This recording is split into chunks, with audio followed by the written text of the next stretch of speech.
Welcome to NCC Unplugged, the podcast from Norwin Christian Church where conversations, community, and culture converge. All right, welcome to another episode.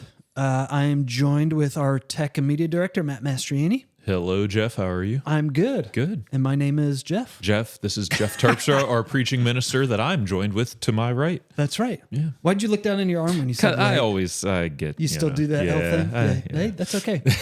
Well, the reason we are joined together today, we did a prayer emphasis in January. Yes. And technology had a lot to do with it this year. It really did, yeah. So in years past, we've done... every year we've really tried to have like a specific focus for January, like kick the year off right, add some elements beyond just a sermon series with what we're doing. And so last few years we've had a prayer room here at the church. It's been opened. We did 24 hours of prayer to end that, and that's been really, really good. And just neat seeing people sign up for 2 a.m. to come to the church building to pray. But something I came across, and it wasn't our idea, it's something we stole. But they told us to, so we borrowed it. So we borrowed it. Is something called prayer.global. Yes. And I got to experience at something called the International Conference on Missions. It's something that me and my wife and family, we really try to get to every year if it's close enough. It travels different places in the United States. And they did this as a large group. So if you don't know what prayer.global is, if you weren't able to participate with us, let me give you a bit of a rundown of what it is. So prayer.global has outlined just over 4,700 so people groups or territories or states around the world.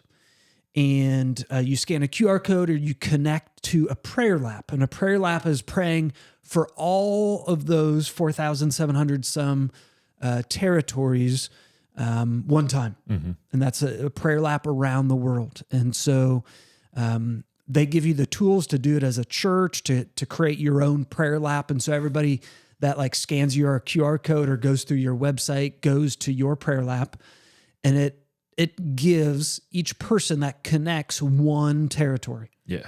And then it gives you a minute countdown, and you pray for that one territory for that minute. And as it's counting down, you can scroll down the website and it gives you statistics of how many people don't know Jesus, right? How many people know of Jesus, but then also the third one is how many people follow Jesus. And it'll give you statistics on that. It will give you typically a scripture to read that includes that statistic in it with scripture. So it like kind of personalizes scripture to that country. It gives you a picture of the country, and it says what in this picture needs prayer, or what in this country based on this picture do you think needs prayer?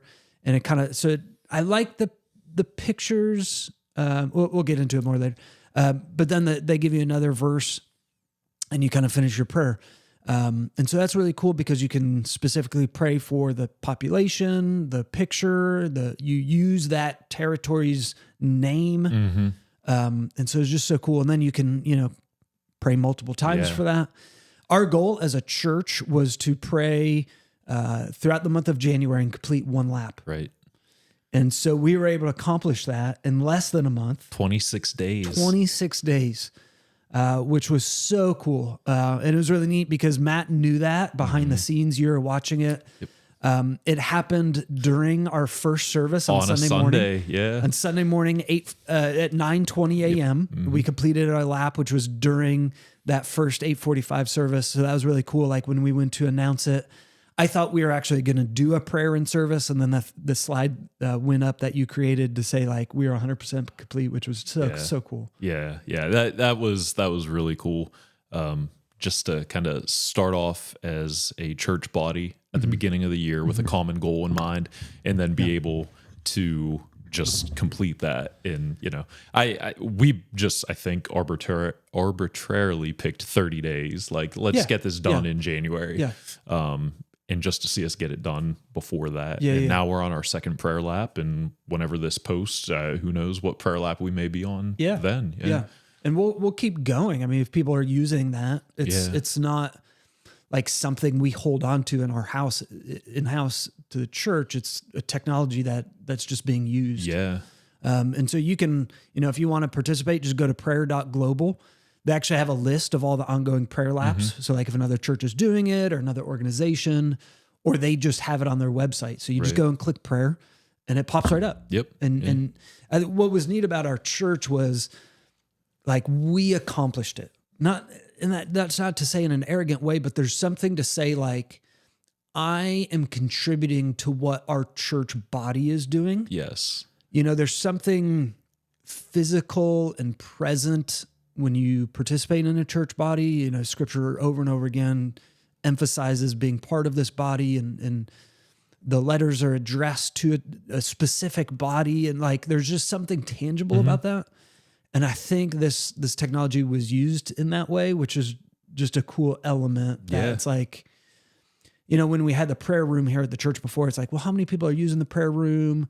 Well, I don't see, like I'm going, but I don't see anybody else going because we're not passing at the same time. I don't know. It's just intangible that way. Right. Where you have those numbers on your screen at all times. And what was really neat for me to witness too is when we would be getting together on a Sunday morning first service, just kind of hanging out in the lobby and hearing different people talk about it. Yeah. And for sure. like I didn't know this was even a place, or I didn't know where this was, or so there are a lot of eye-opening experiences that I've heard, that I've experienced, that my family's experienced, that have been really, really cool. So I think what I've heard from a lot of people already is, out of all the prayer initiatives that we've done, this one was one of their all-time favorites. That's cool. Yeah. And I mean, I like the fact, and I don't know if you know this, you could go in and actually change the length of time that you pray for each. Okay. No, I didn't know. But it's defaulted to a minute. And I like the fact during this past month that there had been times where I would just end up like wasting time normally. But I would be like, you know what? Rather than just scrolling through, YouTube or Facebook or something, like I'm going to take that time and pray. That's huge. And I've heard other people doing that same exact thing. So, someone I saw on their Facebook page, like they're doing it with their kids, which is awesome. Like this is such an easy thing to do as a parent with your kids.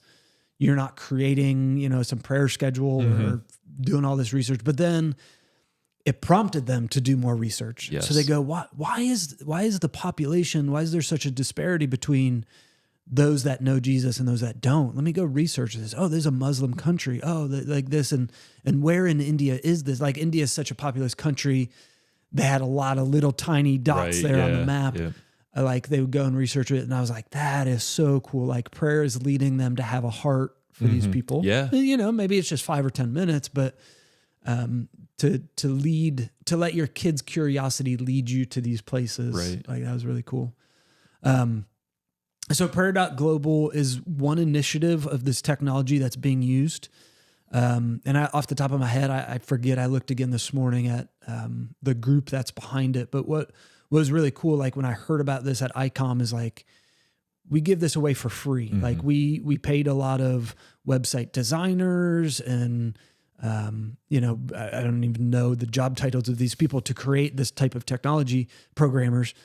And they're giving it away for free because they believe in it. They believe it's kingdom minded.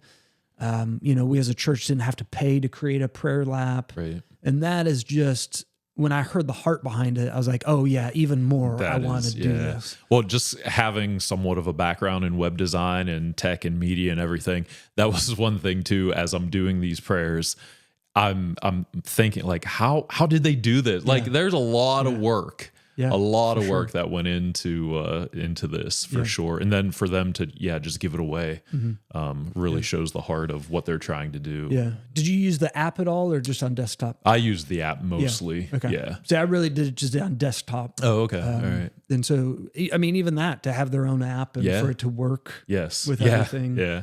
Well, and that's one thing too. After January's done, I plan on having it up still accessible on our website under the event tab. It will be a drop down that kind of just lives there. Yeah.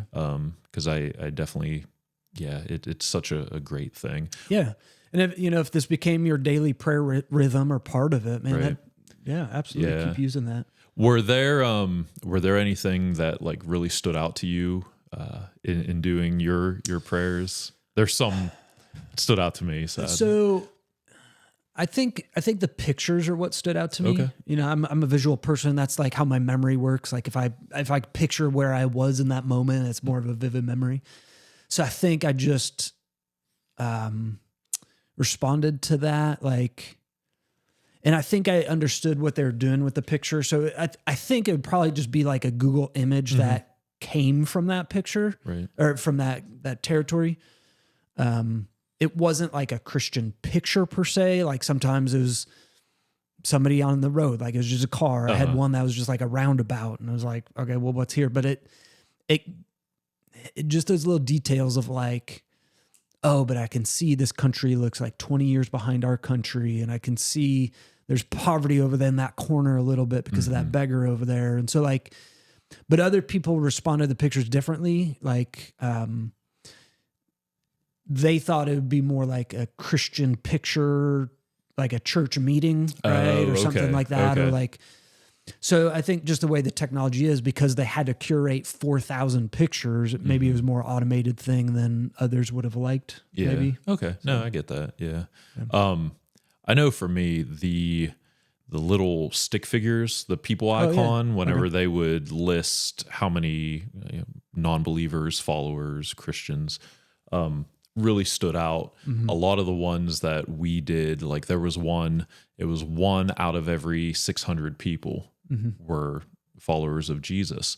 And so I put that into perspective. That is like, if you fill our worship center with the people from all 3 services, and there's only 1 out of the entire filled room that's a Christian. There was another one that I got that was 1 out of 10,000. Wow. And they listed, on the screen, there were 10,000 little people that I just scrolled and scrolled and scrolled. Puts it in perspective. It puts it in so much perspective. And again, my mind being a sports fan, you go to like sports stadiums and the size of things and everything. So, one was like 1 in 4,000. I'm like, okay, Peterson Event Center at Pitt, that's about 4,000 or 5,000. So like one person in an entire filled stadium would be the follower of Jesus. Like it was shocking. We always hear and we always say, going out and preaching the gospel to the lost. And you pray that God would send missionaries out to the lost. But to me, it was never real. Almost like I couldn't grasp on to just how many lost people there are out there. And that's one thing that just like, it was mind blowing and sad too, but also a good reminder on why we need to be urged and move forward with proclaiming the gospel. So they also have other tools that they use. I don't know. I think it's the parent site I didn't write it down. I think it's prayer.tools actually. Okay. Let me back up before we go there. Something I thought was interesting on the prayer.global website. So it's pretty new technology. Only 32 laps have been done so far. Yeah. And we're one of those. Yeah. That's really cool. Yep. And so we'll, like Matt said, we'll continue using that. So it is prayer.tools. And that's another one of their websites where they talk about some of the different things. And one of the tools is prayer.global. But one thing that prayer.tools does that I thought was interesting, and it's coming up, they do a very focused prayer during the time of Ramadan. Sure. So for those that don't know, Ramadan is this period of fasting and prayer for Muslims. And it's coming up. I think it starts February 27th, if I read it right. And so I think it lasts 30 days or one full month of Ramadan. And so one statistic they had was that how many Muslims only know one Christian? Like they know one Christian. Okay. So like some of these Muslim countries, so 1.6 billion people only know one Christian. Jeez. So not one Christian for 1.6, but like right. There are 1.6 billion people in the world that have only ever known one Christian. Everybody else in their life is a different religion or Muslim like they are.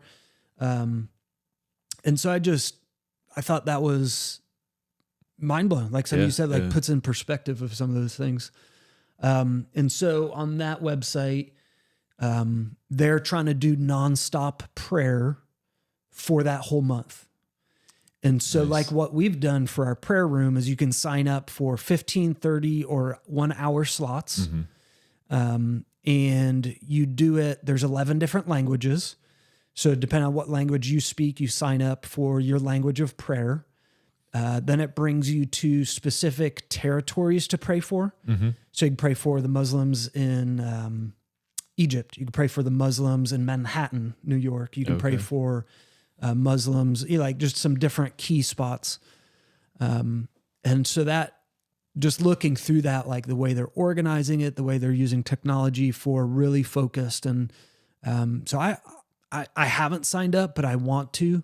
I don't think I'll sign up for like the specific slots because my days are just like, I don't know if every day at 8 a.m. I can do, 30 minutes, but I can pray for that territory. And so I might sign up for a territory to do something specific. And then what it said is after you sign up, it will send you some prayer prompts and some like a PDF document to go through.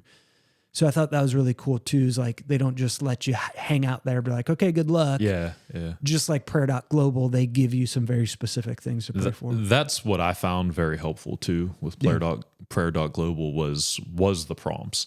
I found myself, I would use them, but then there were some times where I would just, whatever country or territory it was, I would just pray over it, my own prayer. But yeah, it was really cool too, as a family that's very busy and on the go all the time. This past month found us more often than not, like before bed, before saying goodnight to the kids. Yeah. Like the kids, especially Levi and Juliet, would be like, "Oh, let's do a prayer," and we would get done with one, and Levi would like, "Let's do another one." Yeah. So it was cool. Very, very cool experience. So one thing I'll ask you, do you think it increased your sense of urgency for the work that needs to be done for Christ? Absolutely. 100%. Yeah. Like I said, just putting a visualization to how many people there are in the world, how many territories that I've never even heard of in my entire life. And then how many lost there are out there. Just in my own area of media and tech had me like, okay, what can I do to help spread the gospel better? So that's one of their missions. Like their, I guess maybe a mission statement. They encourage extraordinary prayer through the fulfillment of the Great Commission in our generation. Extraordinary and urgent prayer for the fulfillment. So there's an urgency and a focus.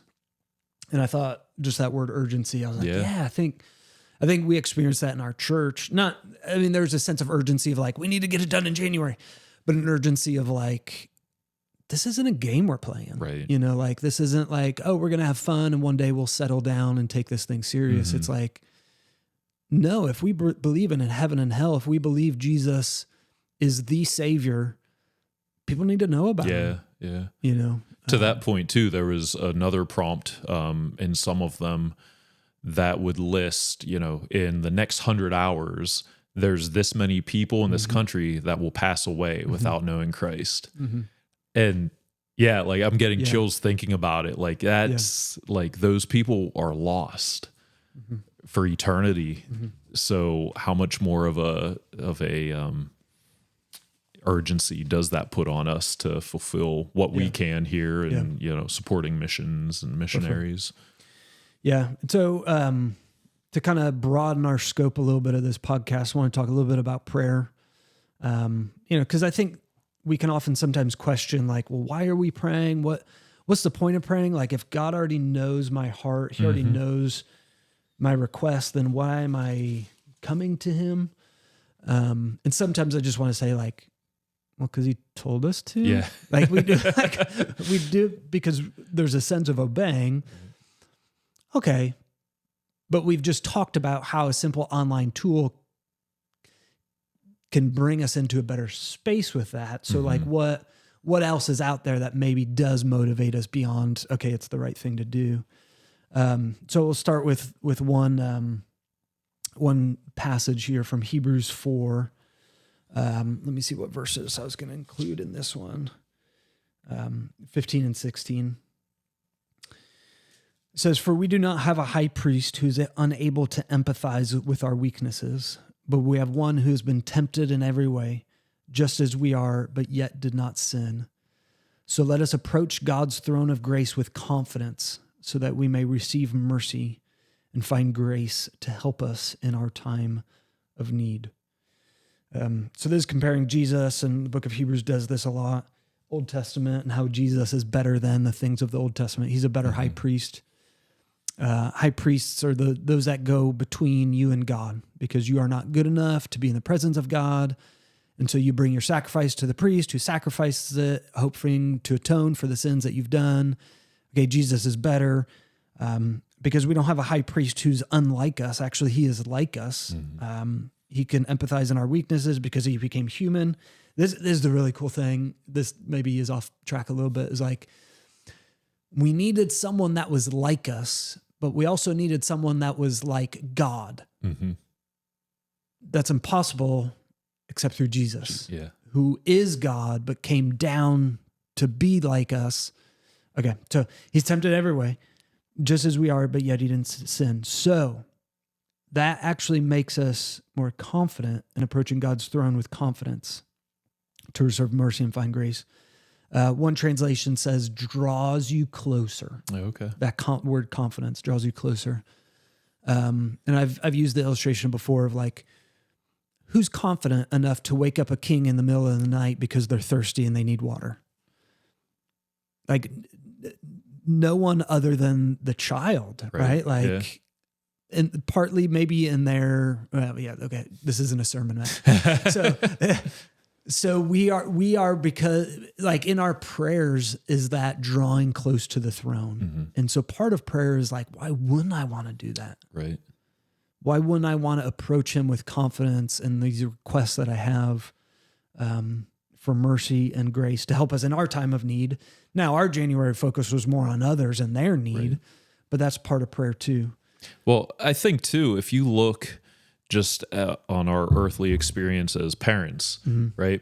We may know what's going on in our kids' lives without them necessarily telling us, just because we know, because we're parents. But when they come to us and then tell us or talk to us about something that they're going through, even though we already know, that strengthens the bond between the two. They're showing that they trust you enough to be able to talk to you. And hopefully you're pouring out that love and empathy for whatever they're going through at that time. So I can see a similarity with a relationship with God through prayer. For sure. Yeah. And our whole being saved is to have a relationship with God. Right. And so then a demonstration of that relationship is communication. Yeah. And how much joy, going back to your illustration, how much joy you have. And like, I knew, we'll say son, I knew my son was mad because you could tell.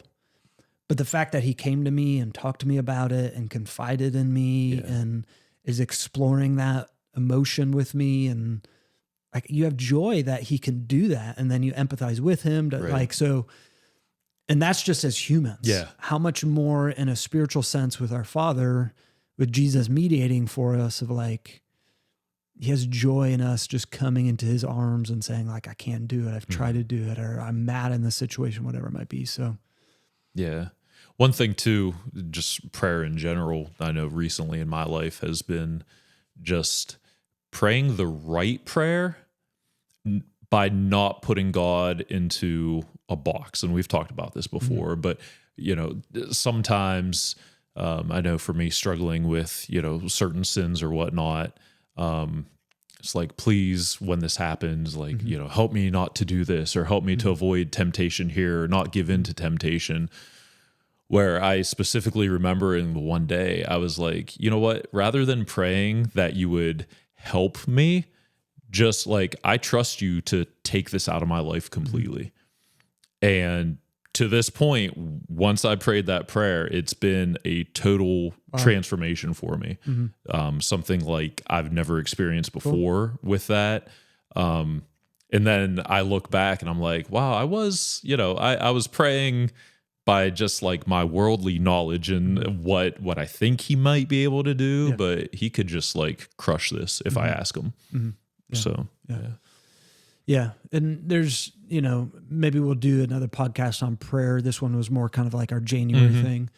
But prayer is so important. I think it's also an indication of our relationship and our trust in God. And it's like, do I just trust him just to save me, or do I trust him every day? Right. Like, am I asking for my daily bread from him? If I am, then that's going to be indicated in my prayers and even how often I'm praying and in my vulnerability in my prayers. There's a quick list of times God calls us to pray in the New Testament. Matthew 5, pray for those who persecute you. Matthew 6, an assumption you pray, it says, and when you pray, like, you're already doing it, like, right? Sermon on the Mount, continue Matthew, Jesus said, then this is how you should pray. Romans, be joyful in hope, patient in affliction, faithful in prayer. Ephesians 6, pray in the Spirit on all occasions for all kinds of prayers and requests. Philippians 4, do not be anxious about anything, but everything by prayer and petition with thanksgiving, present your requests to God. Colossians 4, devote yourselves to prayer. 1 Thessalonians 5, pray continually. 1 Timothy 1, I urge then, first of all, requests, prayers, intercession, thanksgiving be made for everyone. It's clear we're meant to do it, yes. right? Yeah.